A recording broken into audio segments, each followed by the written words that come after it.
ॐ नागेन्द्रहाराय त्रिलोचनाय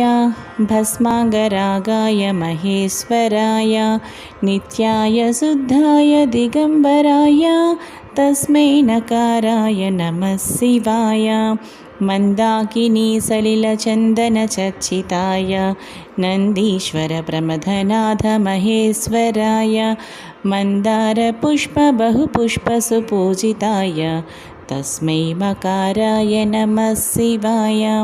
शिवाय गौरीवदनाब्जभृङ्ग सूर्याय दक्षाध्वरनासकाय श्रीनीलकण्ठाय वृषध्वजाय तस्मै सिकाराय नमः शिवाय वसिष्ठकुम्भोद्भवगौतमादि मौनीन्द्रसेवाचितशेखराय चन्द्रार्कवैश्वानरलोचनाय तस्मै